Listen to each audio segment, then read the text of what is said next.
안녕하십니까. 반갑습니다. 명화로 읽는 신약 성경 5번째 시간입니다. 어느덧 마지막 시간이 되었습니다. 오늘 함께 나눌 그림과 화가를 소개하도록 하겠습니다. 마지막으로 우리가 함께 나눌 그림과 화가는 빈센트 반 고흐의 선한 사마리아인입니다. 우리가 너무나도 잘 알고 있는 빈센트 반 고흐가 그린 이 선한 사마리아인, 누가복음 10장의 본문을 가지고 함께 나누도록 하겠습니다. 실제적으로 이 고흐는 현대 미술의 태동이다라고 할 수 있는 그런 위대한 화가입니다. 그리고 아마 전 세계인들이 여러 화가들이 있지만 가장 사랑하고 가장 좋아하는 화가가 바로 이 고흐다라고 할 수 있겠습니다. 이 고흐는요, 우리가 잘 알고 있는 것 같이 정말로 어느 화가 못지않게 너무나도 참혹한 그런 인생을 살았습니다. 정말 광기 어린 그런 삶과 정말로 밑바닥 인생을 다 겪은 그런 고흐의 인생 스토리를 우리는 알고 있습니다. 그래서 그것으로 말미암아 여러 가지 고뇌와 아픔들과 가난과 또한 정신병에 이르기까지 정말로 여러 아픔과 또한 고난의 역경의 그런 인생의 이야기와 스토리들이 아직까지 남겨져 있습니다. 그것이 아마 그의 예술 세계에 충분히 반영되었을 것 같고요. 그것으로 인하여 고흐는 자신의 역경과 그런 고통을 이기고 자신의 예술 작품에 그것을 투영하고 그것을 승화시키지 않았나 생각을 해봅니다. 먼저 고흐에 대해서 잠깐 살펴보도록 하겠습니다. 고흐의 어린 시절인데요. 고흐는 전문적으로 화가의 수업을 받지 않았습니다. 그는 미술 교육을 한 번도 받지 않았습니다. 그는 네덜란드의 목사인 아버지 밑에서 장남으로 6남매 가운데 장남으로 이제 그 인생이 시작됩니다. 그는 10대 후반에 잠깐 화랑에서 인턴 사원으로 일을 도와준 적이 있습니다. 그때 여러 미술 작품과 화가들을 접했을 것이지만 전문적인 미술 교육은 받지 않았습니다. 오히려 그는 그 화랑에서 점원으로 일하는 것보다 오히려 교회와 신앙과 또한 하나님에 대한 그런 탐구에 그는 더 몰두해 있었다라고 합니다. 그래서 그는 신학교를 가려고 준비했습니다. 그런데 여러 가지 그런 주변의 상황과 또한 이 고흐의 개인적인 기질로 인해서 신학의 길을 접게 됩니다. 그리고 목사가 되려 하지만 목사가 결국은 되지 못합니다. 이를 통해서 큰 낭망을 이루고 또한 아버지와도 소원해지고 갈등을 이루는 그러한 계기가 됩니다. 그리고 그는 목사가 되지 못하지만 그래도 가지고 있는 신앙의 열정으로 인해서 이제 선교사로 자원을 합니다.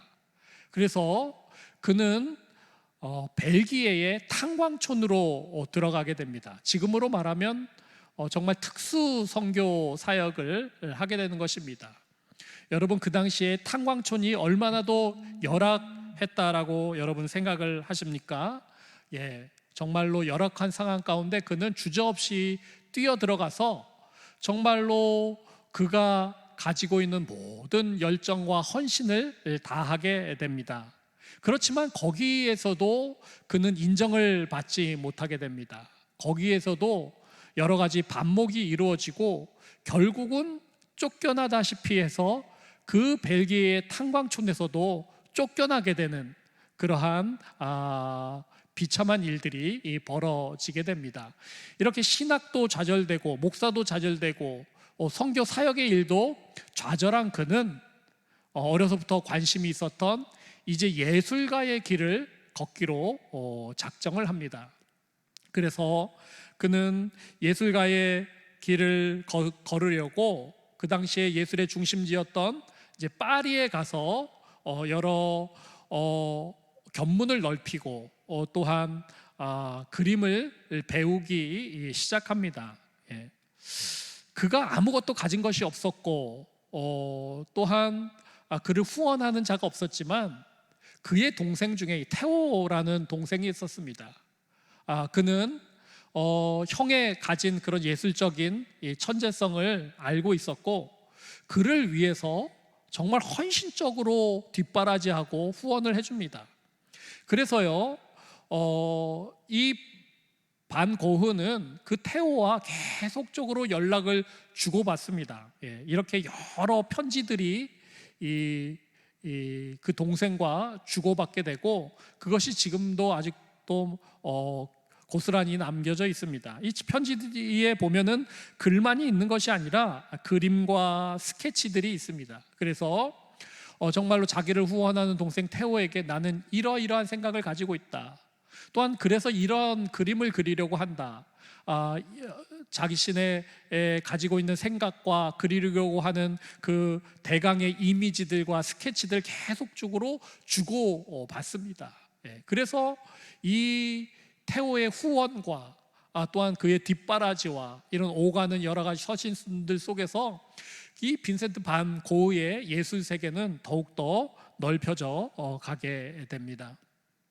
또한 그 안에 가지고 있는 여러 가지 가치관과 또한 인간과 또한 사람들에 대한 헌신과 열정에 대한 그런 마음들이 그의 그림에 고스란히 나타나게 됩니다. 여러분, 이 초기에 이제 고흐가 그래도 뭐 스케치나 여러 가지 대생을 넘어서 수채화를 넘어서 유화로는 그래도 대작을 남긴 그런 초기의 작품입니다. 이것은 감자를 먹는 사람들입니다. 이것은 어떤 모습이냐면은 이 고흐가 이 탄광촌에 들어갔을 때에 정말로 탄광촌 사람들의 그런 열악한 생활과 환경, 그렇지만 그 속에서 그들이 열심히 땀 흘려 일하면서 정말 그들의 땀 흘린 손으로 생활을 이어가는 그런 모습에 감명을 받게 되고 정말 애정어린 시선으로 그들을 바라보며 스케치한 여러 스케치들이 있었습니다. 그것들을 이제 화폭에 그가 어느 정도 미술의 공부를 하고 난 후에 화폭에 고스란히 옮겨놓은 모습이 이 감자를 먹는 사람들의 그림을 통하여 나타나 있습니다. 또 초창기의 모습 그림을 보면요, 이런 다 떨어진 세 켤레의 구두, 아마 탄광촌에서 일하는 사람들의 그런 그 여러 가지 힘든 인생들, 그 다음에 열악한 환경들, 그러한 것들이 이 신발만 봐도 다 뜯어지고 헤어지고 낡아진 그런 이 신발에 투영된 것이 아닌가라고 봅니다. 이렇게 그는 인간에 대한 기본적인 사랑과 애정과 열정이 있었습니다. 그것이 있었기 때문에 목사가 안 됐지만 선교사로 지원을 하여서 그 탄광촌까지 들어가서 그렇게 헌신의 사역을 감당한 것이 아닌가 생각을 해봅니다. 그는요 이제 파리에서 미술 공부를 하였지만 그 도시의 생활에 잘 적응하지 못합니다. 그리고 뭐 주변의 그런 화가들과의 그런 생활과 그런 관계도 잘 하지 못하게 되죠. 그래서 그는 프랑스 남부의 시골로 떠나게 됩니다. 그것이 어디냐면 아를이라는 이 프랑스 남부 지방입니다. 이 아를에서 정말로 우리가 알고 있는 여러 가지 작품을 이제 꽃피우게 됩니다.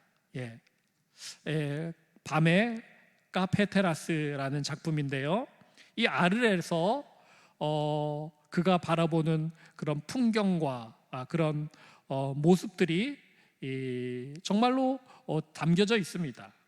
그 앞에 보시면 정말로 칙칙하고 어두웠던 그런 이 그림에 비교한다면 이제 그의 색채나 그의 그림들이 많은 변화가 있는 것을 볼 수가 있습니다. 특별히 그는 노란색을 아주 사랑했습니다. 그래서 이 노란색이야말로 정말로 그의 영감이 어린 색깔이었고, 모든 것들에 생명을 주고 정말 모든 것을 살려주는 그러한 빛이 바로 이 노란색에 담겨져 있었다라고 그는 여기고 있었던 것 같습니다. 그래서 이렇게 가스등에 불이 밝혀진 그런 이 카페와 그런 테라스들이 정말로 이 밤하늘과 어우러져서 그의 그림에 담겨져 있습니다. 그렇지만 그는 이제 그 말년에 가면 갈수록 그가 예전부터 앓고 있었던 그런 정신병적 증세가 계속적으로 심하게 됩니다. 예전에는 알코올 중독도 있었고요, 또한 우울증, 조울증도 있었고요. 그런 모든 것들이 그의 그런 여러 가지 열악한 생활과 맞물려서 계속적으로 심하게 악화되어 갑니다. 그는 그림을 많이 그렸습니다. 그는 전문적인 미술 교육을 받지 아니하고 이제 20대 후반에서 30대 후반까지 약 10년 동안 한 2천여 점의 작품을 그렸습니다. 근데 그가 돈을 받고 판매되어진 그림은 딱 한 점입니다. 딱 한 점이에요. 그만큼 그는 인정을 받지 못했습니다. 사람들에게 외면을 받았습니다. 당연히 그 생활은 궁핍하게 되었고 가난에 찌들게 됩니다. 정말로 그를 열심히 뒷바라지 해주는 그 동생 태호가 아니었으면 그는 정말로 거지가 되었고 노숙자가 되었고 죽을 수밖에 없는 그런 거렁뱅이였습니다.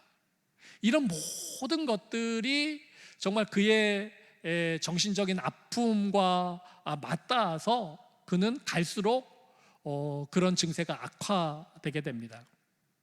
이 그림은 무엇입니까? 귀에 붕대를 감은 자화상입니다. 그는 모델을 구할 수가 없어서 정말로 자기 얼굴을 자기가 스스로 그리면서 미술 공부를 많이 하였습니다. 그는요, 이 아르에서 그 예술가 공동체를 이루길 원했습니다. 그래서 정말 이 한적한 시골에서 예술가들이, 정말 만만들 예술가들이 모여서 같이 그림을 그리고 같이 공동체 생활을 하면 좋겠다라는 꿈이 있었습니다.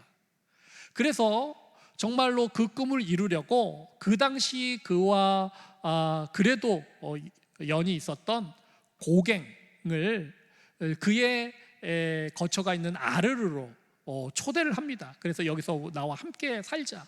그래서 끝내는 설득하고 정말로 없는 돈 다 끌어모아서 정말로 고갱을 위해서 많은 준비를 해놓았습니다. 드디어 고갱이 그의 있는 곳에 도착을 했습니다.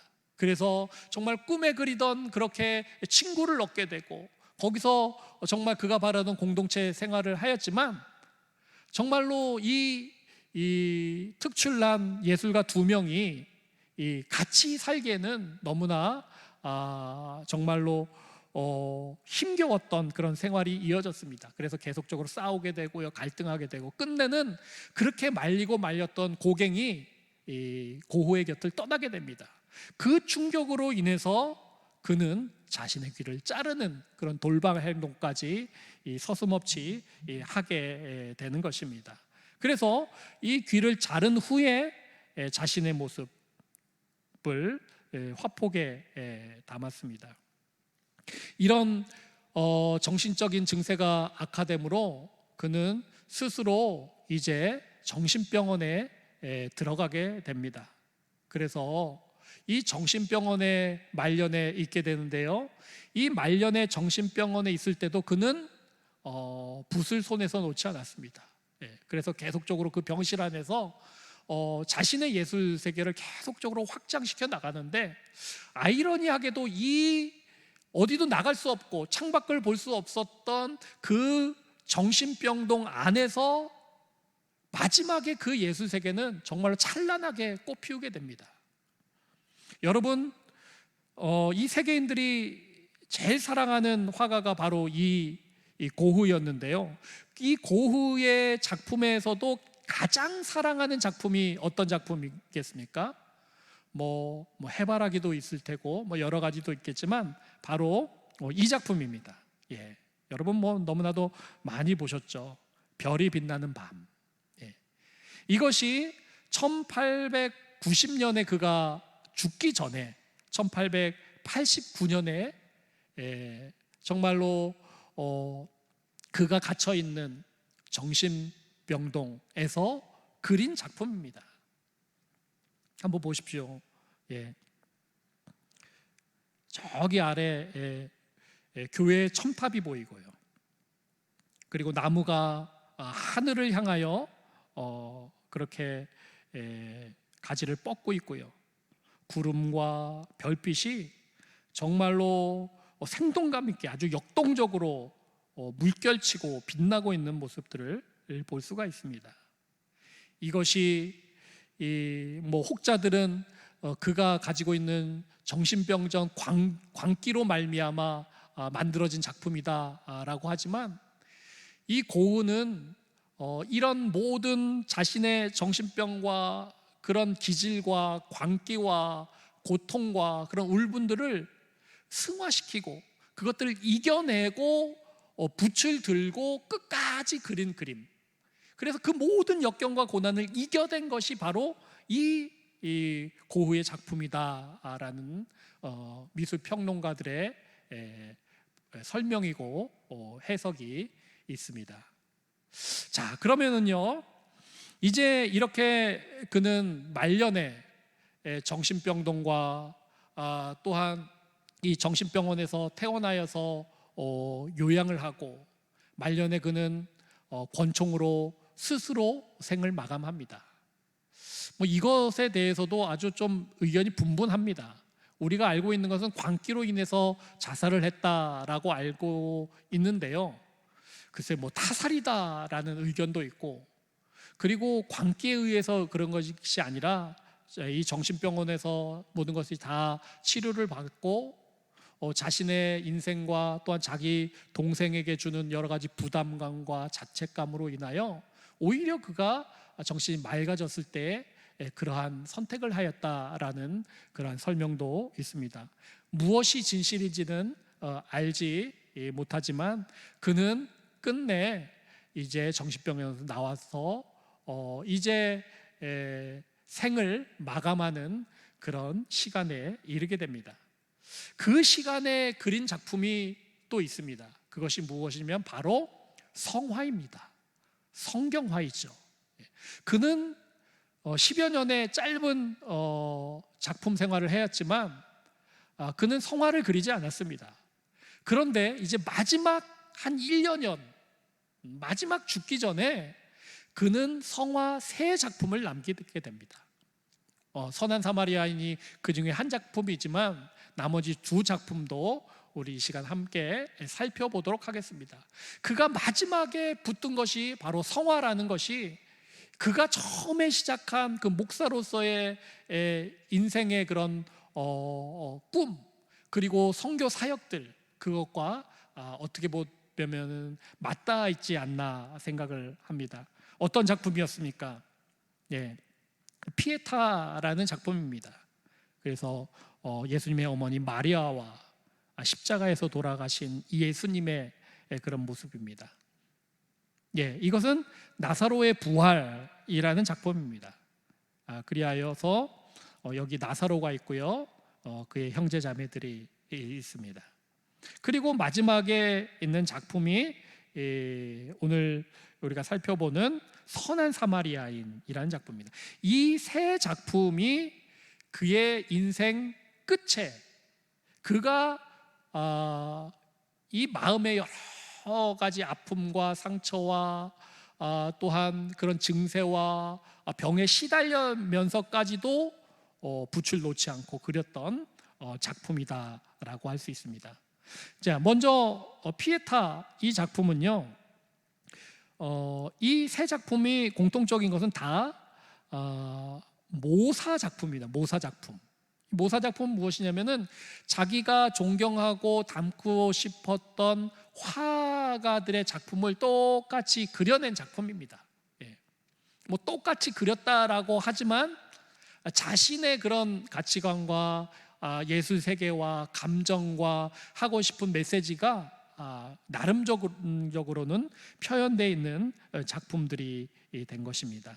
먼저 이 피에타 이 작품은요, 누구의 작품이냐면 그가 생전에 좋아하던 들라크루아라는 인상파 화가의 작품입니다. 그래서 보시면은 좌우가 좀 바뀌어 있지만 거의 비슷합니다. 하지만 색채가 좀 많이 다르죠. 이 작품을 보고 그는 똑같이 그렸다라고 하는데 이런 작품이 나온 것입니다. 여기에서 이 예수님의 얼굴이 정말로 고흐 본인의 얼굴을 그려 넣은 것이다 라고 해석하는 사람도 있습니다.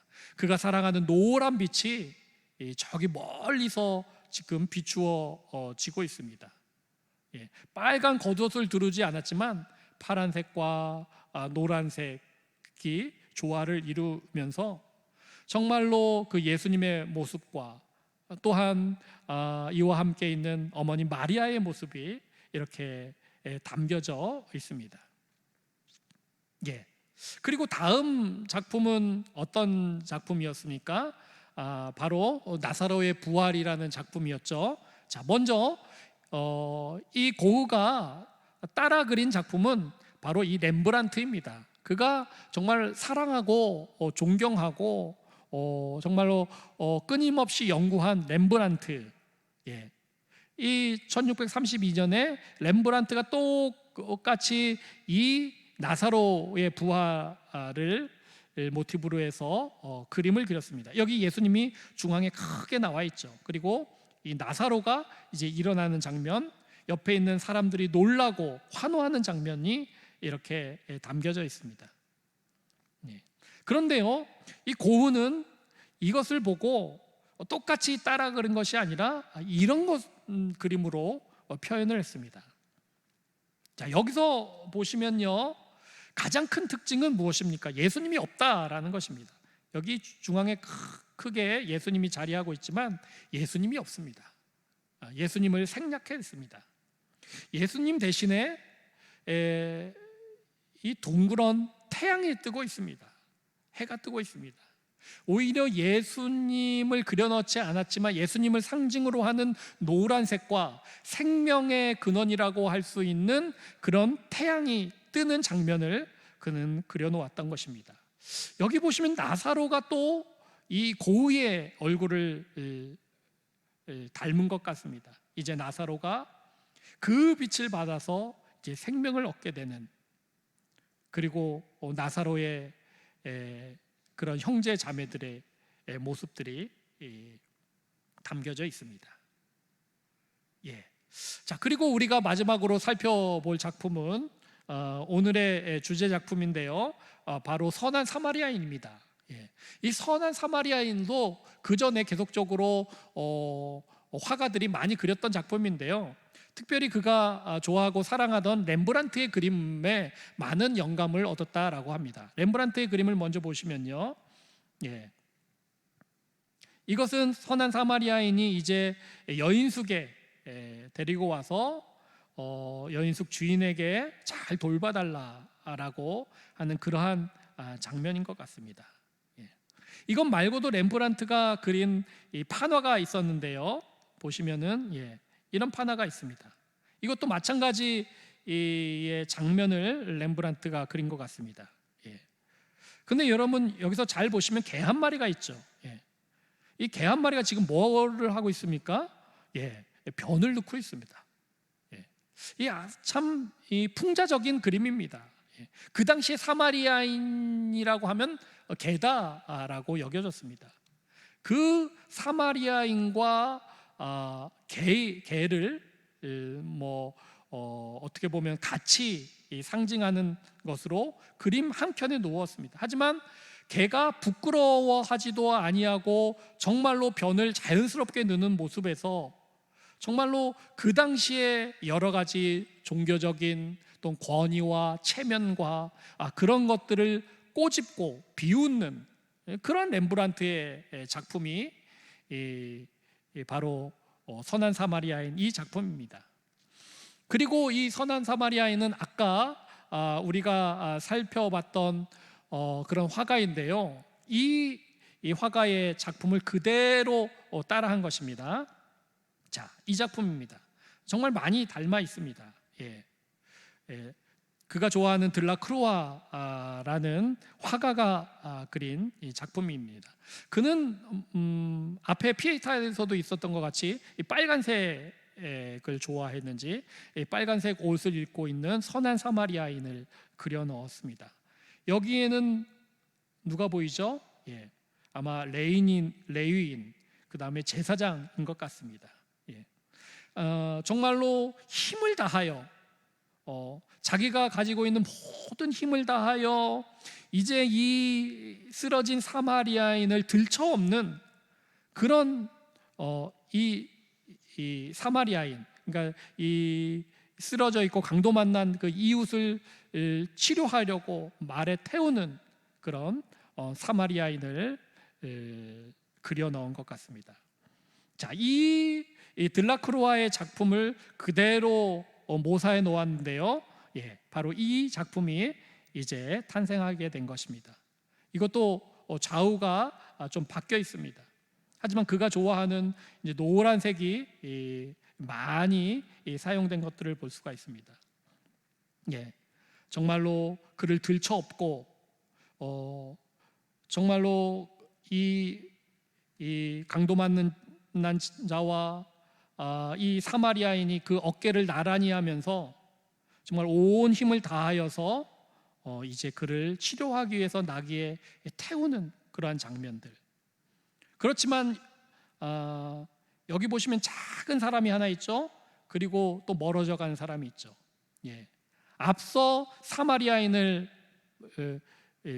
병자를 발견했지만 그를 외면하고 그를 돕지 아니하고 사라져버린 그 당시의 종교 지도자들, 제사장, 레위인의 모습까지 이렇게 표현이 되어 있습니다. 오늘 본문을 한번 살펴보도록 하겠습니다. 자, 어떤 사마리아 사람은 여행하는 중 거기 이르러 그를 보고 불쌍히 여겼다. 불쌍히 여겼을 뿐만 아니라 가까이 가서 기름과 포도주를 그 상처에 붓고 싸매고 자기 짐승에 태워 주막으로 데리고 가서 돌보아 주니라. 그리고 그 이튿날에 그가 주막 주인에게 데나리온 2를 내어주며 이르되 이 사람을 돌보아 주라. 비용이 더 들면 내가 돌아갈 때에 갚으리라 라고 말합니다. 이런 비유의 말씀을 예수님께서 하시면서 내 생각에는 이 세 사람 중에 레위인과 제사장과 사마리아인 이 세 사람 중에 누가 강도 만난 자의 참 이웃이냐 라고 물을 때에 이르되 자비를 베푼 자입니다. 사마리아인입니다. 그가 참 이웃입니다 라고 이야기합니다. 바로 그 모습이 이 모습입니다. 정말로 자신의 혼심의 힘을 다하여서 앞서 외면한 종교 지도자들의 그런 모습은 이렇게 흐리멍텅하게 그려놨습니다. 멀리서. 그렇지만 이 사마리아인의 모습은 어떻습니까? 아주 역동적인 모습으로, 힘 있는 모습으로 그것을 정말로 자신의 모든 무기력함을 다 의지하고 연약함을 의지하여서 그의 그 떠받침에 자기의 몸을 기대고 싣는 그러한 강도 만난 자, 이것이 바로 이웃의 모습이다. 이것이 바로 참 사랑이요 참 이웃이다 라고 말씀하고 있는 것입니다. 이렇게 자비를 베푼 자가 이웃입니다 라고 말하는 자에게 예수님은 이렇게 말씀하십니다. 예수께서 이르시되 가서 너도 이와 같이 하라 라고 말씀하였습니다. 빈센트 반 고흐, 그는 너무나도 천재적인 화가였지만 그의 인생은 너무나도 비참하고 굴곡지고 너무나도 가혹한 그런 삶을 살아갔습니다. 하지만 그 중심에는 무엇이 있었습니까? 정말 인간에 대한 사랑과 정말로 그 선한 마음이 그 안에 있었다라는 것입니다. 그 연약한 마음, 그 가녀린 마음 가운데 오히려 정신병적인 증세가 오히려 그를 더 괴롭히고 더 비참하게 하고 더 그를 정말로 나락으로 떨어뜨리지 않았나 생각을 해봅니다. 하지만 그 고통과 역경을 이기고 그는 자신의 예술혼을 다 부어서 그림으로 표현을 했습니다. 그래서 그는 목사가 되어서 말로 설교하진 못했지만 그림으로 설교했다라고 그렇게 이야기하는 사람도 있습니다. 앞에서 말씀드린 것 같이 그는 동생 테오와 여러 가지 서신을 주고받았습니다. 마지막으로 이제 그 동생과 나눈 그의 편지의 몇 대목을 살펴보고 마치도록 하겠습니다. 친구가 되고 형제가 되고 사랑하는 것, 그것이 최상의 가치이며 그 힘이 감옥문을 열어준다. 그것이 없으면 우리는 죽은 것과 같다. 사랑이 다시 살아나는 곳에서 인생도 다시 태어난다. 하나님을 사랑하는 가장 좋은 방법은 많은 것을 사랑하는 것이다. 너는 숭고하고 굳건한 마음으로 사랑해야 하고 의지와 지성으로 사랑해야 한다 라고 동생에게 편지하였습니다. 그는 그의 그림을 통하여 우리에게도 계속적으로 이야기합니다. 정말로 사랑을 실천하고 또 행동하기 너무나도 어려운 그런 인생의 밑바닥에 있던 그 빈센트 반 고흐, 그 안에 있는 그런 사랑과 헌신과 열정의 마음을 가지고 그는 헌신하였고 몸으로 부딪혔고 탄광촌에 들어갔고 그것이 안 되자 그는 예술로 말미암아 그림을 통하여 그 사랑의 메시지를 전하려고 계속적으로 몸부림친 사람이 아니었나. 천재인 화가이기 전에 정말 인간을 사랑하고 그 사랑을 계속적으로 전하기 위하여 몸부림쳤던 한 인간이지 않았나라는 것을 생각을 해봅니다. 오늘도 우리가 고흐의 인생을 이렇게 같이 생각해 보면서 정말로 그가 생전에는 그의 그림을 알아주는 사람, 그를 예술가로 여기는 사람은 아무도 없었습니다. 그냥 말썽꾸러기였고 정신병자였고 가난뱅이, 거렁뱅이, 주정뱅이였습니다. 하지만 그 안에는 정말로 하나님의 그 사랑이 정말로 고스란히 간직되어 있는 그러한 사랑의 사람이지 않았나 생각을 해봅니다. 너도 가서 이와 같이 하라. 예수님의 말씀이 오늘도 이 선한 사마리아인의 비유와 빈센트 반 고흐의 그림을 통하여 우리에게 전달되어지는 정확하고 정말 우렁찬 메시지입니다. 오늘도 우리가 있는 곳에서 우리가 할 수 있는 만큼만 빈센트 반 고흐가 그림으로, 붓으로 사랑을 표현했다면 우리는 다른 무엇인가로 그 사랑을 전하고 실천할 수 있을 것입니다. 이 코로나 이 재앙의 때에 그러한 덕목과 가치가 더욱더 빛이 나고 더욱더 존중받는 가치가 되어야 할 것입니다. 이렇게 해서 명화로 읽는 신약 성경 5번째 시간까지 우리가 살펴봤습니다. 여러분 그동안 함께 해주셔서 감사하고요. 다음 시간에 또 어떠한 모습으로 찾아뵐지 모르겠지만 또 잘 준비해서 여러분에게 은혜와 또한 하나님의 귀한 감동을 같이 나누는 그러한 시간이 또한 있기를 원합니다. 감사합니다. 마치겠습니다.